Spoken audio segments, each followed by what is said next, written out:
So welcome to our hand fellowship virtual debate. This is week 4, and we're going to talk about thumb CMC arthritis tonight. So as a moderator, I have nothing to disclose financially related to this presentation or this program. But as you know, I live in Rochester, New York, which is the home of the LRTI. In spite of that, I'm going to be optimistic and not have bias throughout this presentation and give everybody an equal chance. And so as you can see, I'm in Las Vegas right now. This is a big event, and I'm happy to have participants that are going to make this huge.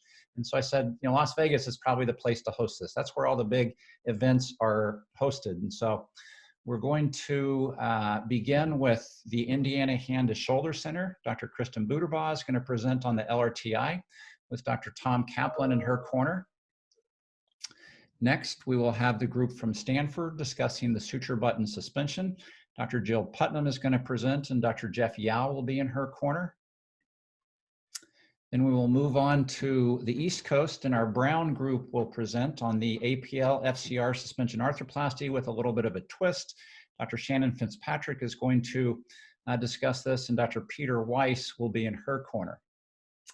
And finally, we're going to talk about thumb CMC arthrodesis. This will be presented by Dr.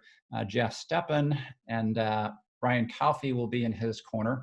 This was the initial logo I found from WashU, but I didn't feel like they could defend things adequately with this. So I did find something a little bit more robust for them to use on their logo.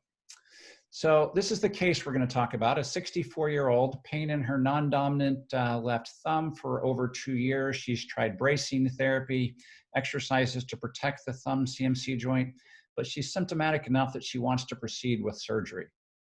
So these are the clinical pictures. You can see a thumb metacarpal adduction contracture. You can see MP joint hyperextension, but pretty good mobility of the thumb. She can oppose it to the base of the small finger.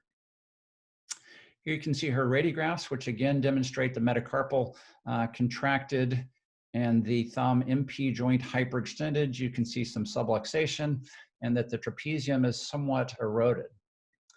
So why do we want to talk about this? There's not a lot of level 1 studies in hand surgery, but this is actually a pretty good study by Tim Davis and his group in England. So 5 to 18-year follow-up of a prospective randomized trial on thumb CMC surgical treatment. So they compared simple trapeziectomy with palmaris longus interposition, or one of the early versions of the LRTI as described by Dr. Burton with 50% of the FCR tendon. And their conclusion was that there's really no benefit to tendon interposition or ligament reconstruction. And so then the question becomes, well, why do we need to really have this debate and talk about it if that's the case? But I would say, in the words of Lee Corso, not so fast.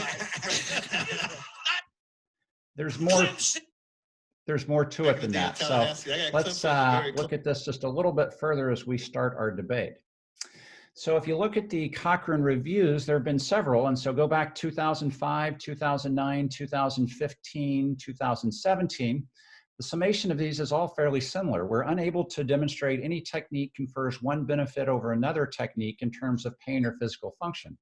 And so that's the idea behind the debate tonight. We're going to discuss these various options, and at the end, hopefully someone will convince us that one is the best option. Now, for the thousands in attendance and the millions watching around the world on HBO pay-per-view, ladies and gentlemen, from Mandalay Bay, Las Vegas, let's get ready to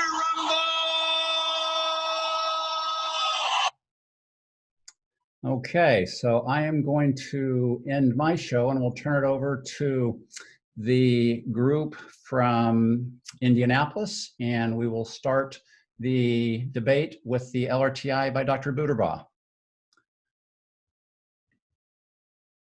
So you should be able to take control and share your screen now. Okay.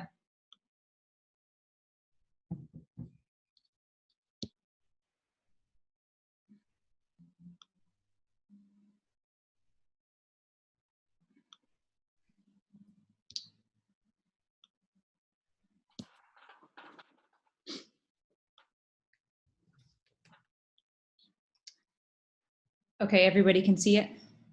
Yep.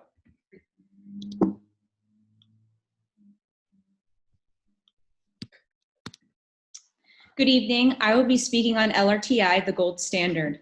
Thank you to Dr. Kaplan and to Dr. Fisher for helping me with my presentation. Again, here's the case that Dr. Hammert just showed us, a 64-year-old woman with stage 3 thumb CMCOA. As we all know, the CMC joint of the thumb has liberal range of motion due to its lack of bony confinement and reliance on ligamentous stability. 8 to 13% of men and 25 to 36% of women ages 50 years and older develop CMC arthritis. And of these, 20% of affected people require some form of treatment in their lifetime. So here's the challenge. How do we best manage CMC arthritis surgically? The answer remains controversial. I will show you why trapeziectomy with ligament reconstruction and tendon interposition, aka the LRTI, remains the gold standard in comparison to the other treatments discussed today, including mini tightrope suspension, suture suspension plasty, and thumb CMC fusion. The origins of LRTI began with trapeziectomy introduced by Jervis in 1949, and it is notable to state that trapeziectomy with distraction hematoma formation continues to demonstrate excellent functional outcomes with resolution of pain. However, trapeziectomy alone does not treat ligamentous degeneration and instability, and dorsal subluxation has been noted following simple trapeziectomy. Additionally, trapeziectomy with distraction arthroplasty commonly requires K-wires, which can be cumbersome for patients and lead to pin tract infections post-op. Burton and Pellegrini described trapeziectomy with LRTI as shown on this schematic in 1986 in order to address thumb metacarpal proximal ligation and impingement after trapeziectomy. Now, for the top 5 reasons why LRTI is the gold standard. Number 1 is long-standing good results. While newer techniques like the tightropes and suture suspension plasty show promise in intermediate follow-up, no other technique demonstrates such a consistent track record and for good results. Additionally, wouldn't you rather take those extra 15 to 20 minutes in the OR for a good long-term result rather than try to perform the quickest surgery possible, sacrificing biologic support for abrasive suture? Burton and Pellegrini looked at 24 thumbs following LRTI with an average of 9-year follow-up. 95% had excellent pain relief and were satisfied with their outcome. The average grip strength reflected a 93% improvement. Average tip pinch strength and key pinch strength also improved. Radiographs showed an average loss of height of the arthroplasty space of 13% at 9 years. Gangapati et al. Performed a prospective randomized study of 174 thumbs comparing trapeziectomy, distraction arthroplasty, tendon interposition, and LRTI. Average follow-up was 6 years with a range from 5 to 18 years. All demonstrated long-term results of excellent pain relief, improved grip strength, and equal complication rates. To quote Dr. Hammert regarding his reasoning for LRTI, although there are theoretical advantages to the newer procedures, we have a time-tested procedure with consistent results, which have been replicated by many surgeons. In addition, this procedure is still widely used for revision surgery when other procedures have not provided acceptable results. As a testament to this statement, look at all these other new procedures, to name a few, that showed so much promise and led to early failure. The number 2 reason for LRTI is widespread use. LRTI is the most widely used surgical technique among hand surgeons in the US. Recently, Huang et al. Looked at Medicare data for the most commonly performed procedures for CMC arthritis. In 3,530 patients from 2001 to 2010, 89% of surgeons performed tendon interposition with or without ligament reconstruction, and this demonstrated a consistent upward trend over time. Additionally, a 2010 ASSH survey by Brunton and Wilgus found that 68% of hand surgeons prefer trapeziectomy with LRTI. This speaks to the reliability and reproducibility of the procedure. Number 3 is patient satisfaction. LRTI continues to be successful in providing patient satisfaction and quantifiable improvement in patient-reported outcomes. Linz et al. Performed LRTI on 30 thumbs, and their outcome analysis revealed that 89% of patients were satisfied with their pain relief. 87% would undergo the surgery again. More recently, Vermeulen et al. Performed a randomized controlled trial comparing arthrodesis with LRTI in 43 patients. They found that 86% in the LRTI group would have their procedure again, while only 53% in the arthrodesis group would. Of note, this study was prematurely halted due to the increased complication rate in arthrodesis group, which was 71% compared with 29% in LRTI. Who wouldn't be dissatisfied with such a high risk of complications and loss of motion at the CMC joint? Which leads us to reason number 4, low failure rate, particularly in comparison to arthrodesis. A recent systematic review found that LRTI had the lowest failure rate of 0.24 per 100 procedure years. The authors of this study proposed twice the failure rate of LRTI to be the benchmark for comparison. Of note, the failure rate of arthrodesis was 0.52 per 100 procedure years, which is greater than twice the failure rate of LRTI. Hippensteel et al. Compared functional outcome of arthrodesis with LRTI in 50 patients. While they found similar outcomes at 1 year, the arthrodesis group had a 26% non-union rate and a higher rate of secondary operations compared with LRTI. Number 5 is LRTI's low cost in comparison to other procedures, such as tightrope suspensionplasty, arthrodesis, and suture suspensionplasty when a speed spiral implant is used. Studies have noted the concern of additional cost of tightrope arthroplasty in particular, in some cases up to $500 for the implant. This is despite the lack of evidence supporting its advantage over trapeziectomy. This is an extra cost on top of other complications, such as inadvertent over-tightening of the thumb metacarpal to index finger, foreign body reaction, and second metacarpal fracture. And finally, a bonus reason to choose LRTI. In comparison with suture suspensionplasty, LRTI may better manage preoperative and postoperative FCR tendinitis. Lowe and Hales found a high incidence of FCR tendinitis following trapeziectomy with APL suspensionplasty. In their study of 81 thumbs, 25% developed FCR tendinitis post-op at a mean of 4.7 months. They postulated that FCR may be tensioned and constricted by the APL tendon that loops around it. Suture could do the same. In summary, why LRTI remains the gold standard: long-standing excellent results, widespread use, high patient satisfaction, low failure rate, and low cost. Listen to Dr. Hammert. Choose a procedure that provides patients with a thumb that maintains a more natural appearance and excellent function 15 to 20 years post-op. Thank you.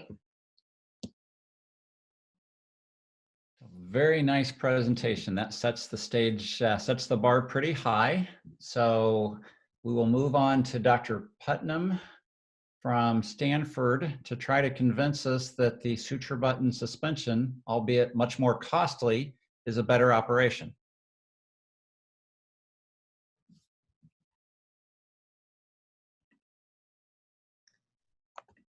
All right, do you see that in presenter mode? That looks good. Okay, great. Thank you for the introduction, and thank you, Dr. Yao, for mentoring me in this debate. I should disclose that Dr. Yao is an Arthrex consultant. So these are the radiographs that Dr. Hammert gave us, and my job is to prove to all of you that the tightrope is superior to the LRTI, the arthrodesis, and the suture suspensionplasty. And I'd like to begin by telling you why those last three are not the right options. So we'll start with LRTI. This was introduced by a lot of noteworthy names in hand surgery, but when you really look at the results of LRTI, they're really not that impressive. There have been plenty of RCTs and systematic reviews showing us that there's a higher complication rate with LRTI compared with trapeziectomy, and that in the end, in the long term, there's no benefit to tendon interposition or ligament reconstruction. And LRTI can take quite a lot longer, even double the time of a trapeziectomy. So why tie all of those knots and all of those anchovies if it really makes no difference? And no offense to our colleagues at Indiana, but I'm not convinced. How about arthrodesis? Well, I think we can all agree that there are pretty narrow indications for this procedure. Our average senior patient is not a great candidate for an arthrodesis. Time to union is going to take more time for mobilization, which patients don't love, and then that complication rate that Kristen already mentioned, including a potentially high non-union rate and a rate of secondary surgery, those are concerning. And then reduced range of motion, again, like Kristen mentioned, especially with difficulty flattening their hand on the table. Patients do not like that. Now, the suture suspension sounds like a great idea, but again, you have to consider all that time for immobilization and loss of productivity for an average return to work of about 9 weeks. Kristen also mentioned a relatively high rate of FCR tendonitis or even a rupture that merits consideration. And then recently I've been hearing that the suture suspension can or should be augmented with the speed spiral, and I have to wonder, why even use the suture suspension plasty if you have to augment it with this overpriced fruit roll-up? And I'm not sure. I'm hoping that our colleagues from Brown can kind of give us a little bit more information on that. So with these last 3 techniques, you're going to get 5 weeks post-op in a cast at least. But with the tightrope, you could have this at 5 days.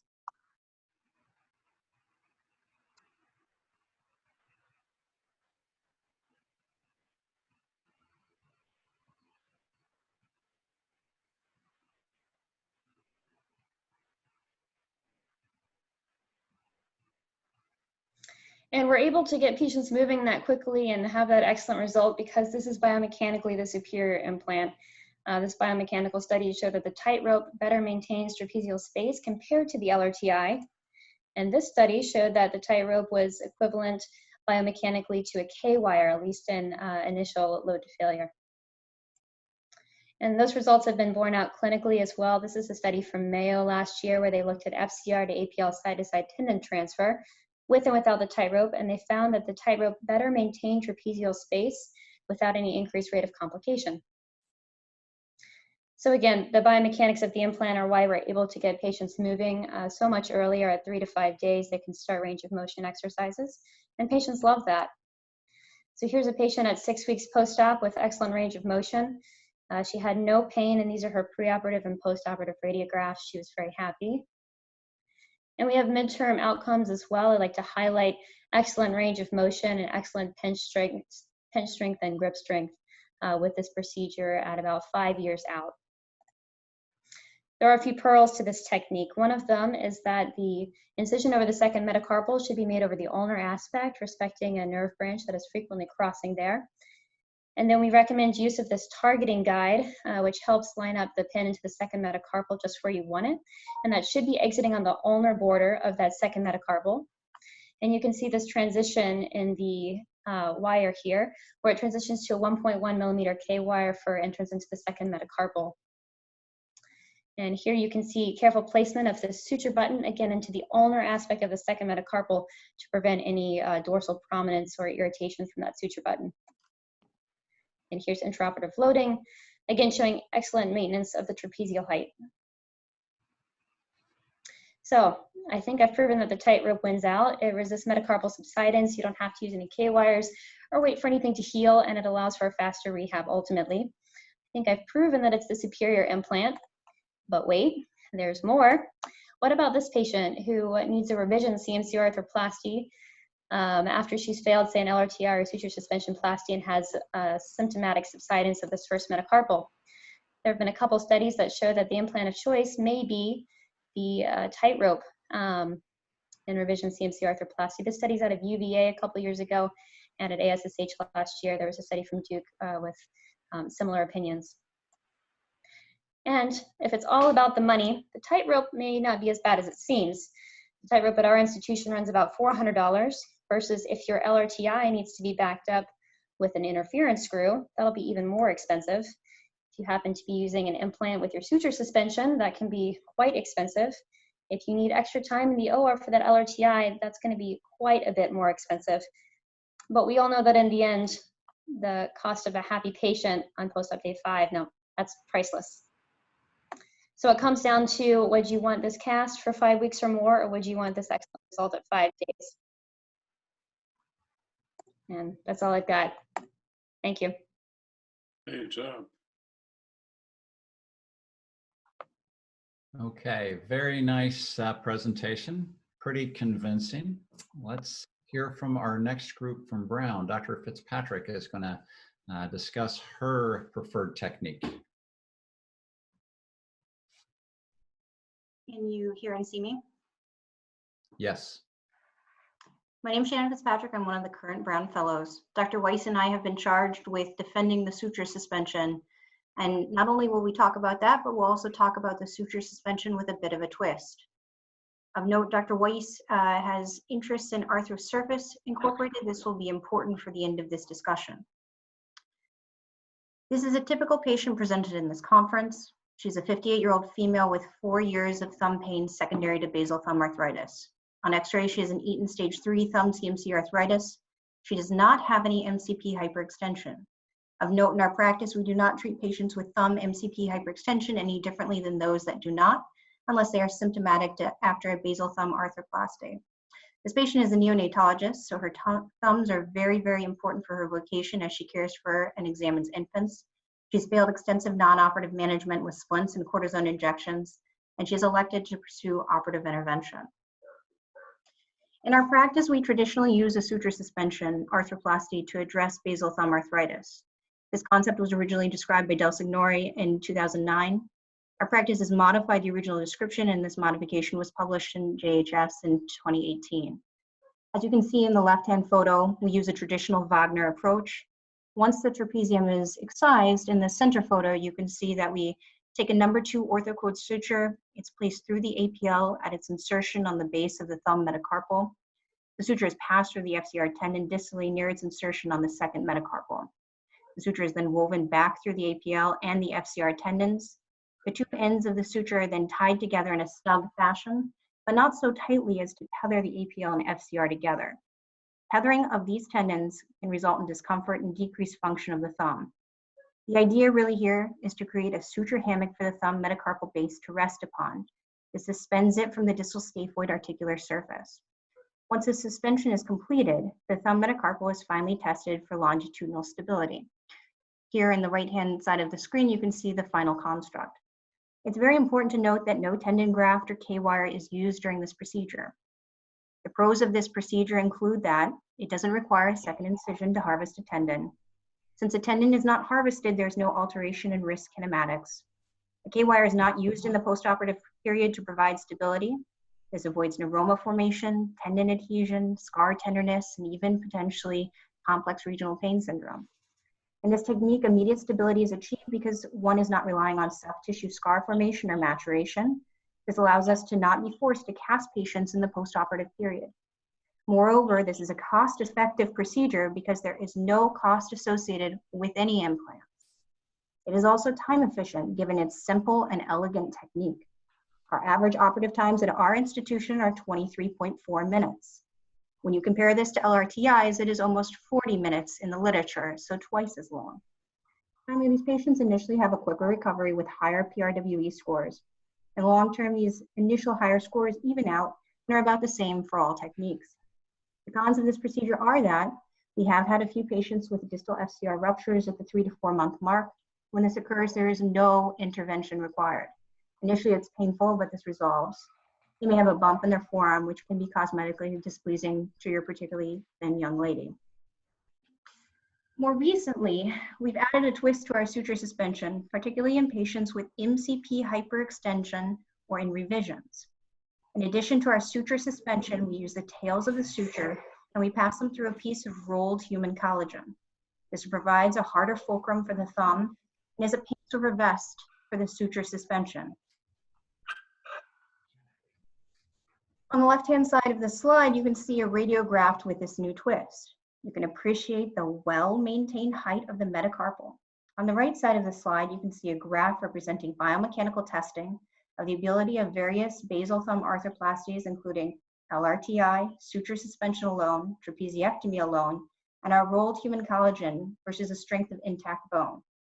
You can appreciate that the rolled collagen has characteristics that most closely mirror that of intact bone when compared to the other techniques. We think that this aids in maintaining the height of the metacarpal and that it reduces the amount of play in the MCP joint. We do suspect that the collagen softens over time. The pros of this new twist are that it provides increased stability of the joint and it improves maintenance of metacarpal height, particularly in challenging patients to care for initially or in revisions. The cons are that the implant costs $1,500, but you can use this different CPT code to recoup those costs. The other disadvantage is that this does take longer when using this technique than just the suture suspension alone. These are our preferred techniques when operatively addressing basal thumb arthritis. For the reasons I have discussed, we feel that this is a highly favorable operative technique. Thank you for your time.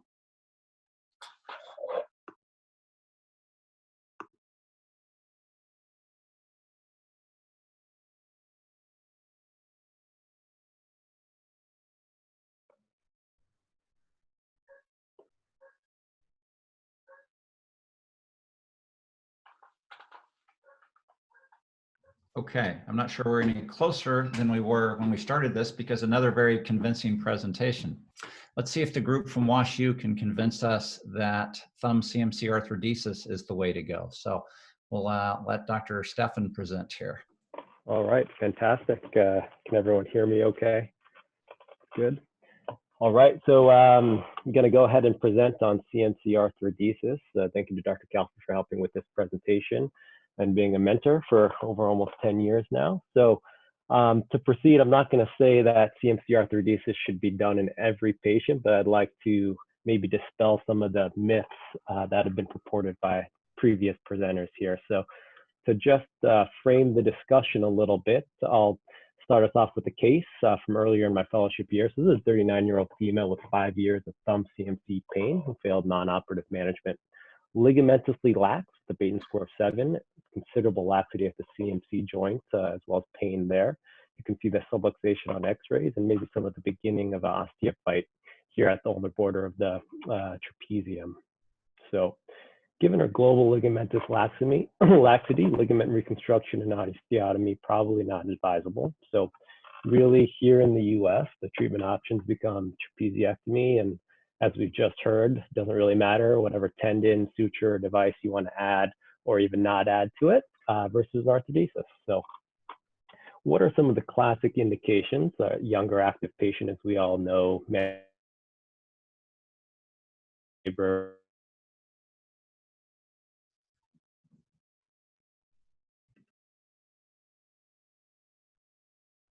We've lost your audio. you could say that symptomatic STP arthritis or, oh, can you hear me now? Yeah, we can hear you now, but we lost you for a moment. Oh, I'm sorry. I can. Yeah, go back to the beginning of that slide. This slide here? Okay, Yeah. Sorry about that. Classic indications for arthrodesis, as we all know, are the younger active patient with any sort of manual labor, putting extreme force to the joint, and any patient with significant ligamentous laxity. Contraindications would be STC arthritis or poor bone quality. But we've just heard all about trapeziectomies and how great they are. So why do CMC arthrodesis instead? So you have the possibility of improved print strength. Once it's fused, there's no worry about longevity. There are still salvage options available. And when you fix the metacarpal out of the adductive position, it gets rid of the MP hyperextension, kind of obviating the need for any intervention at the MP joint. Most detractors would state range of motion, high non-union rates, and maybe hardware issues as major negatives. So let's take a look at the literature that previous people have looked at to say why arthrodesis was bad. So the highest level of evidence was against arthrodesis, this randomized controlled trial out of the Netherlands that was stopped early. But when you take a little bit closer look at the study itself, they're all females. They're all over 59 is the average age, far cry from the typical arthrodesis patient. They used no bone graft, and they started moving their arthrodesis patients at about 4 weeks. I think everyone would agree that's too early. So how did they arrive at this high complication rate? They took scar tenderness and minor complications like that, not necessarily associated with the surgery performed. We also don't know if their delayed unions were actually symptomatic, and they didn't provide any definitions for non-unions. Despite this, they went on to provide outcome assessment. They weren't able to provide outcome assessments due to being underpowered, but they went ahead and reevaluated their same cohort of patients about 5 years later with even fewer patients. To compensate for this, over a third of their data ended up being statistically modeled, and they actually showed the arthrodesis patients got worse over 4 years.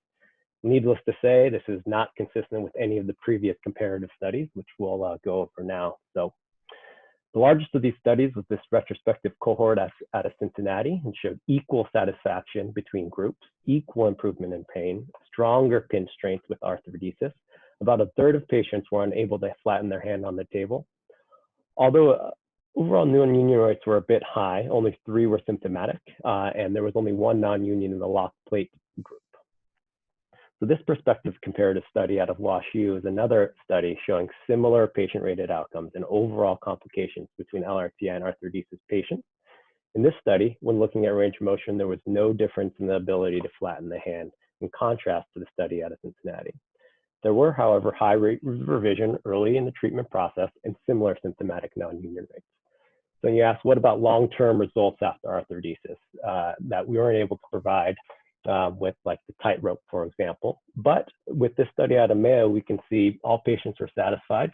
Almost all patients were satisfied with low pain scores. They had similar symptomatic non-union rates, about 7%. SCT arthritis long-term developed in only about 6% of patients, only of 1 of which required revision surgery about 18 years after a successful arthrodesis. In terms of the approach, usually just do a standard dorsal approach here. After meticulous preparation of the bone and rongeur rongeur and burr to cancellous bone, which can be seen on the left. The excision can be extended proximally, or another incision can be made dorsally for some distal radius bone graft, which you can see here. End goal of fusion is for the thumb pulp to rest on the middle phalanx of the index finger with the wrist in slight extension, as shown here. So there are plenty of hardware options. In this case, a CMC fusion plate was used. Here are some examples of use of a headless compression screw as well, with final x-rays on the right. So now that we have an overview of CMC arthrodesis in the literature, I kind of want to bring it back to the case that I showed at the beginning of the presentation. Question marks surrounding trapeziectomy are really about longevity in such a young patient with no true salvage options. Is it really going to last 30 to 40 years for this ligamentously lax patient? So using the literature I just presented, we can see CMC arthrodesis can provide better strength, equal range of motion and outcomes, while still preserving the ability to perform revision surgery in the future if necessary. This all must be balanced, however, against an increased upfront risk of revision surgery. So I'm sure as no surprise, we performed a CMC arthrodesis for this patient. Fortunately, no follow-up x-rays due to COVID, but that being said, she had a prior successful fusion on the contralateral side that's currently without pain and back to full activity. So in conclusion, as with everything in hand surgery, it's about patient selection, but when deciding between trapeziectomy and arthrodesis, really we must decide if potential benefits of arthrodesis that we discussed are worth the upfront increased risk of revision surgery. Thank you.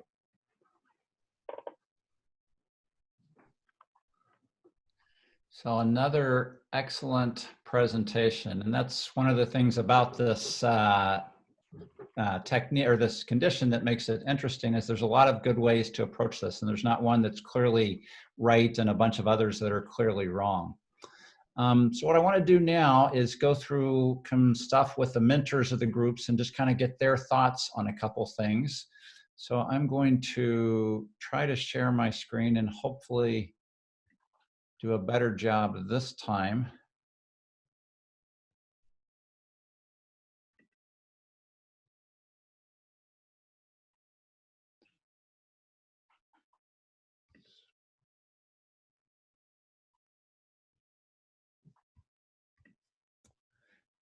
Can everybody see the full screen now? Yes. Yep.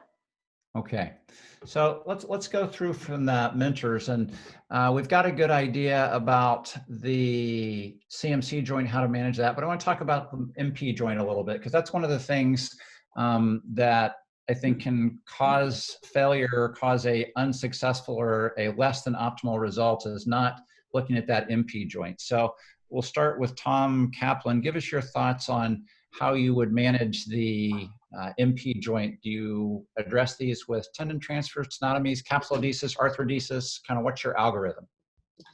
Sure, thanks. So first, thanks to all the fellows, great presentations. And thanks to great moderation there, Warren and Jerry, for getting this organized. I think the MP joint, like most things with the CMC joint as well, it kind of depends. Not every amount of MP hyperextension needs to be treated, and there'll be patients, there's no kind of hard cutoff. I think one thing that we look at is, and kudos to one of our past fellows last year who kind of started looking at this, is not only is there what the passive MP hyperextension is, but what is the dynamic MP hyperextension, or the ability to maintain or to prevent an active collapse deformity. So in patients with MP hyperextension, I also ask them to do a pinch test and see whether or not they compensate for that hyperextension or not. Because I think it's mainly in those patients who have active collapse, not just passive hyperextension, that you have to then address the MP joint.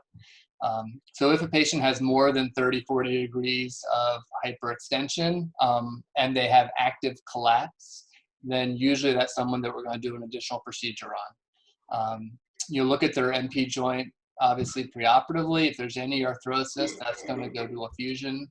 Many patients have very limited mobility in their MP joint, and they may be better off with fusion as well.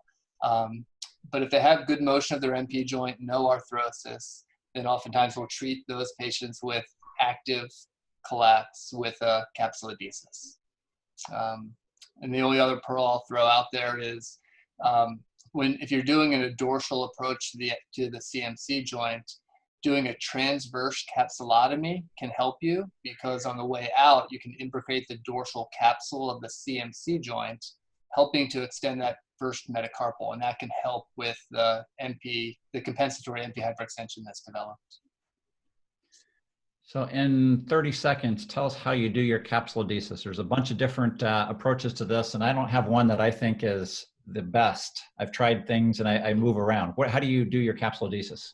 Yeah, I go through a Brunner incision volar approach to the MP joint. I release the volar plate along the radial margin, along the sesamoid, and then proximally mobilizing the volar plate, roughen up the metacarpal neck, and I use a suture anchor in the metacarpal neck, and then pass that through the volar plate to tighten it up. And I try to place it in about 20 to 30 degrees of flexion. You have it tight at about 20 to 30 degrees because these always stretch out to some degree.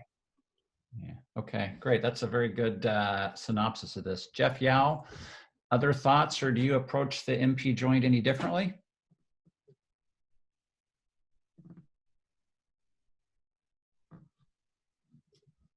No, I think that was great. I mirror what Tom says. I do from 30 to 50 degrees. I do prefer a capsulodesis. I like the dynamic pinch, testing the dynamic active collapse it is. And so I do a capsulodesis very similar to what he described. I learned recently from Scott Wolf that just if I used to do a distally based, releasing the volar plate distally and advancing distally. I learned that from Dick Berger, but sometimes that could be a little bit challenging because you have the sesamoids there. So I learned from Scott that you can remove the radial sesamoid, give yourself a little bit extra space, and advance it distally. But I found now that just advancing it proximally is a lot easier.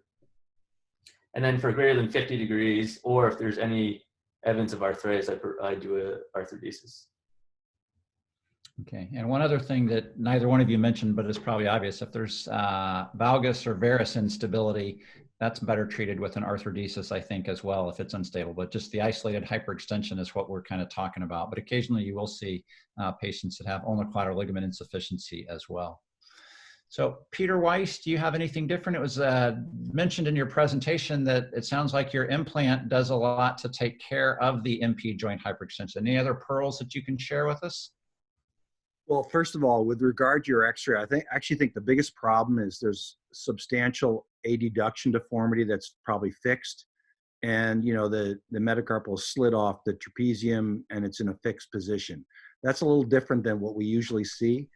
A lot of these, the hard part is actually not the MCP joint, but is getting the thumb metacarpal out away from the index metacarpal in a more functional position. I think in a lot of this particular, like your X-ray, will require some resection of the MCP, the metacarpal shaft proximally in order to get enough space. I don't think you can usually get this completely released by soft tissue means. So sometimes I'll saw off a half a centimeter or a centimeter of the metacarpal base just to be able to get it in a abducted position so that at least your arthroplasty at the CMC joint has a chance to work. I think the biggest part of failure in this procedure is not the MCP, but is actually an incomplete reconstruction of the normal anatomy of the MCP or the MC thumb versus the rest of the hand. That being said, you know, I've been at this for 30 years, and I trained where Tom was, and, you know, you had 8 different guys doing 8 different things for the MCP joint. I used to do taking out, you know, a portion of the volar plate and sewing it up tight, which is what Idler and Steichen did. I did fusions, which Strickland and Kleiman kind of did, and then I did nothing, which is what most of the rest of the guys did. My kind of approach to this now is I don't do anything primarily unless there's substantial pain at the MCP, regardless of the amount of hyperextension.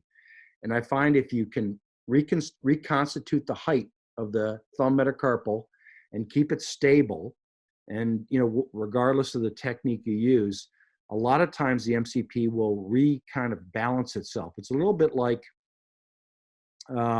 shortening, you know, doing an ulnar shortening osteotomy for TFCC tears. You kind of tighten up all the ulnar structures, and it kind of makes the overall structure more stable. I think that happens to the MCP joint if you reconstitute the height of the thumb metacarpal. And I think there's some biomechanical data that's going to be coming out and presented in the near future that will document that. So I tend to just treat that if it's really symptomatic. Otherwise, I would tell the patient, look, you've got some hyperextension. I'm going to try to fix your CMC joint. There's a chance that you may need another procedure for the MP joint, but I think it's going to be on the lower side of 50%, and I'd rather do that as a secondary procedure if it's required. Yeah, those are some good pearls. I think getting the metacarpal into extension and out of flexion as it is here will often help improve that MCP joint quite a bit. So for the last couple of minutes, I just want to go through a case for the faculty to discuss, and not just the mentors, but anybody else that has thoughts on this, be happy to hear their opinions.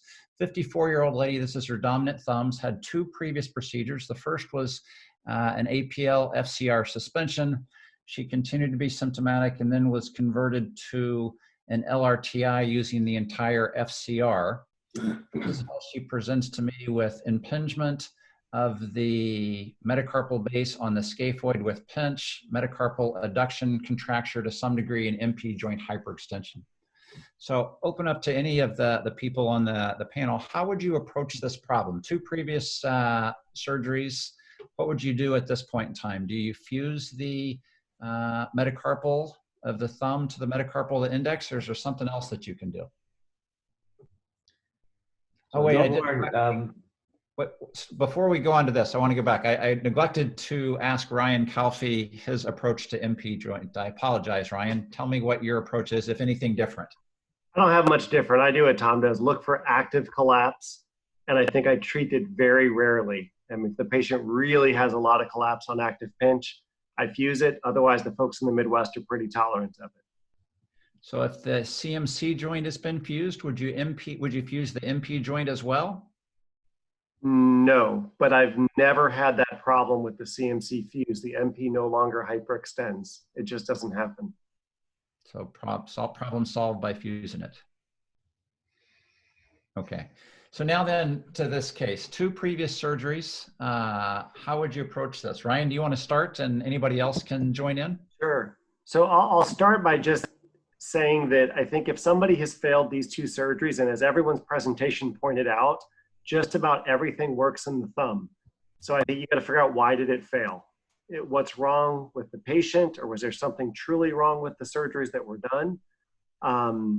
And I would be very humble about doing more surgery, because we've looked at our results on revision LRTI, and they're fairly miserable at WashU, at least, in terms of making people that have pain after these procedures better with more of the same procedures.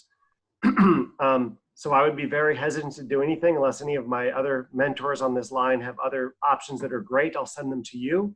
But I think that if everything really seemed reasonable, and maybe one problem is her soft tissues, I have done the occasional revision, then going to something artificial, whether it's a suture suspension tightrope or internal brace or any other type of suture as opposed to soft tissues. But I'm concerned that unless there's a really, really convincing mechanical reason for pain and a really good reason that these others failed, that this person's still going to have pain. Warren, if I may, I agree with Ryan. I think it's for someone to fail 2 procedures, it's you have to wonder if there's something else going on. But in the absence of that, I like to sort of group the potential causes of failure, which are thankfully rare, into a few different categories. And I think the major causes of failure of any of these procedures are potential subsidence, which looks like there may be some, but it's hard to tell from these radiographs. Impingement of the thumb metacarpal into the second metacarpal with whatever technique you use. If it's done too tightly, that can occur. Unappreciated or underappreciated scaphotrapezoid arthritis could be a cause. And then the MCP joint could be a cause. So you really have to try to identify from those 4 things, I find, which are the most common, which it could be. And I find selective lidocaine injections to be very effective for that. I like to inject into the areas where the patient seems to have the most pain, and that can help me sort of identify between those.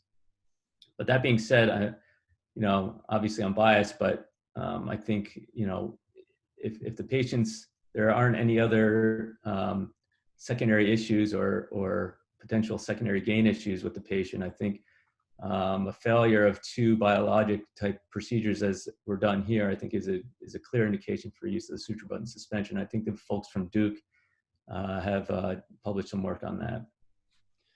So share your tips on how you extend the metacarpal with the suture button suspension. I've played around with it in the lab and I've done it a few times, but I have trouble getting the metacarpal to come away from the palm. It still wants to collapse when I do it. So share with everybody how you get that metacarpal to extend. Yeah, thankfully you don't always have to. It depends on the indication, of course, but I'll use a lot of soft tissue balancing. Particularly, I'd use a dorsal capsulotomy to gain access to my CMC joint in the first place. And then when I put my implant in, I put it in from dorsal, radial, over to the second metacarpal. And I think the key maneuver is, and I basically put it in just, I have the second button just at the level of the APL insertion. And then I think the key move is then I imbricate the dorsal capsule so that it helps, when you imbricate the dorsal capsule, helps draw the base of the metacarpal in a little bit. And so that seems to work well for me. Peter, is this a case where you would consider your implant? So first, I think, I don't know what kind of APL FCR suspension, if it was an APL transfer, like a tendon-based transfer or a suture-based transfer. So the difference, I think the problem you got to think about with tendons, they have a high elastin content, they stretch. It's not a rigid structure. So if you're going to use a tendon, whether it's LRTI or APL transfer or whatever you want to call it, there is an element of stretch that can occur. I hate to even give Jeff any benefit for this. Jeff, by the way, congratulations on becoming a professor. It's really great for you. But I do think one of the things that the tightrope and the suture suspension with orthocord do, they use rigid sutures that don't have any elastic component. So they're a stabilized structure. In this particular case, I think there's always a benefit for having some type of tissue interposed between the base of the thumb and the distal scaphoid, and maybe also between the base of the thumb and the trapezoid index metacarpal base. So for me, today, if I do a revision, which I see quite a few from the Boston area, I would put a speed spiral human collagen implant here. Before I used the speed spiral, the way this, I think I saw Greenberg was on the call today. The way this all started was, this is nothing new. Jim Strickland used rolled up Gore-Tex when I was a fellow in 1990 and 91. And those patients did awesome structurally. But at 3 years, they all went to shit because the Gore-Tex delaminated and it caused a foreign body reaction, just like PLA or PGA do today. And so what we learned was that the technique was actually valid, the material was not valid. And that's a little bit like Jill's comment on the Artelon spacer. But I started using Duragen, which was bovine collagen used for rotator cuff repairs. I basically cut Duragen into strips, rolled it up just like Strickland taught me, put some suture through it, and stuck it in patients' thumbs. And this was 20 years ago, and we have 20-year data on those patients, and they are doing fabulously. It's biologic, it has structure to it, it gets remodeled by the bone's own natural fibroblasts.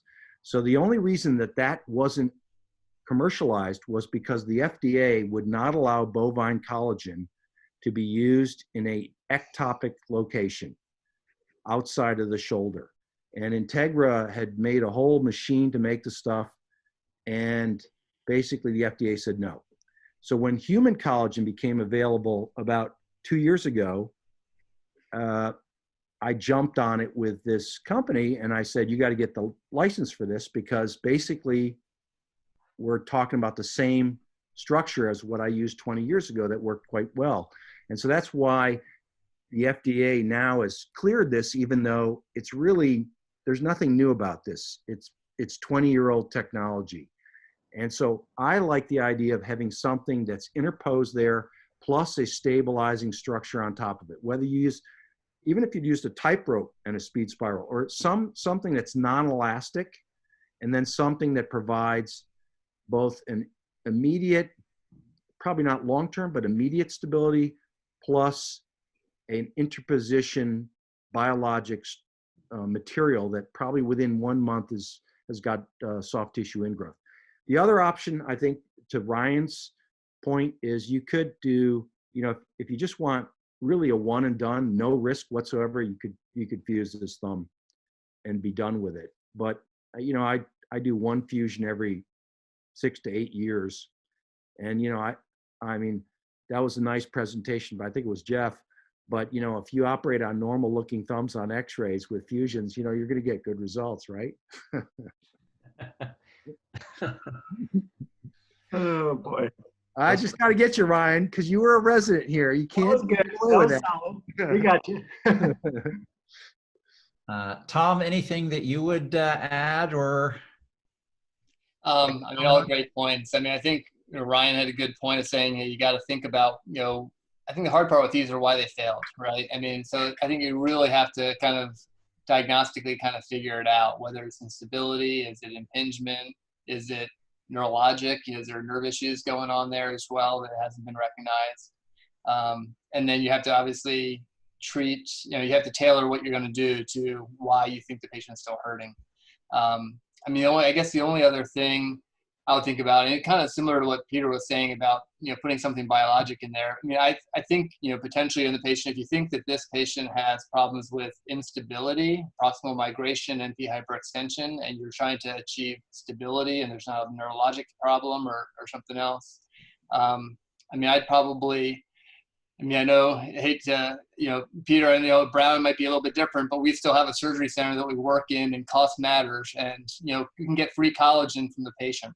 Don't have to have a special machine or anything like that. So, I mean, I think going to you've already burned the APL and the FCR, but you can certainly go to the ECRL, and that makes a great salvage for this, where you have plenty of tendon to do another ligament reconstruction and tendon interposition and put in some biology that's actually compatible with the patient.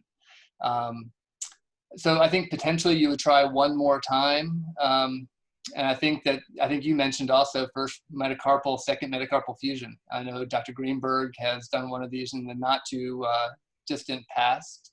And in the right patient, I think that's a good procedure. High complication rate, really careful on non-unions there, but certainly provides a stable thumb. And if you're looking for the one and done, that's probably the route I'd go for an instability problem. So let me just make two comments on what Tom said. One is any biologic tissue you get from the body now, autograft, is going to be non-structural. It's going to be squishy. You ever tried to use graft jacket like Dean Saterianos talks about, or palmaris longus tendon that's squishy and you try to sew it together? It's basically shmush. It's like putting wet spaghetti in there, as opposed to something where you can stick it between your fingers and you cannot compress it. That's one comment. And second is, even though this is probably not the right form, it's 25445, not 25447 if you use an implant. And the facility fee is higher for that and covers the cost of the implant. Now that's, don't ever mention that I said that on this call, but that's actually true. Indiana should certainly know that. That is fair. Yeah, so I think those were all very good points of discussion. And I think, you know, the problem is there's not one clear right or wrong answer for anything that we really talked about tonight, which is what makes this a great topic for debate. This lady was actually unstable at her MP joint as well as her CMC joint. And I think we all know there's some patients you take the trapezium out and it feels like it's pretty stable without doing anything. It just kind of sits where it's supposed to sit and you feel like this isn't going to collapse. And there's others you take the trapezium out and you feel like the thumb is going to impinge against the radius. It's just globally unstable in every direction. And I really wanted to do the first to second metacarpal arthrodesis in this lady because I thought that was going to be the most predictable, but she didn't want a fusion. And so we did exactly what Tom mentioned. I took the ECRL and then you drill a hole in the metacarpal base from dorsal to volar, bring it through, and now it's right where your FCR would have started. And so now you've got the option essentially to do the same type of a procedure as you would with the standard LRTI with the full FCR. And so that's what I ended up doing with her. And she actually did well. Here's the x-rays, infused the MP joint at the same time. And then she came back and she had her other side done a couple years later. And I just did a standard LRTI on that side. But I think we've approached an hour now. I think there were excellent presentations by all of the fellows and learned a lot from listening to the presentations as well as the mentors. So I will turn it back over to Jerry for some final words, but I thank everybody for their presentations and for their contributions. All right, thank you, Warren. I want to thank all the faculty and fellows for, again, excellent presentations and discussions. Always fun to see the playful banter and blow jabs at each other. But hopefully this has been a good educational experience for everybody. Thank you for everybody who responds to the surveys, but we really want to try and continue this forward, perhaps on an every other week basis till the end of the academic year and perhaps going to monthly as everybody gets busier. But please send me any feedback, anything you could think of to make it a kind of a better forum for fellows and faculty. But this has been awesome from everybody, so really do appreciate it. If I could ask the faculty, I kind of made a screw up on the schedule for next week. So we are looking at changing topics. If anybody has suggestions or they want to participate for something that can get together pretty quickly with their fellows, please let me know. But we will be doing a little bit of a revision to the schedule coming up. But I really appreciate everybody again. Excellent discussions again. Awesome. Thanks, Jerry. Great job, everybody. Everybody stay safe. Thanks for coming in. Thanks, Warren. Yeah. Warren, great moderation. Thanks.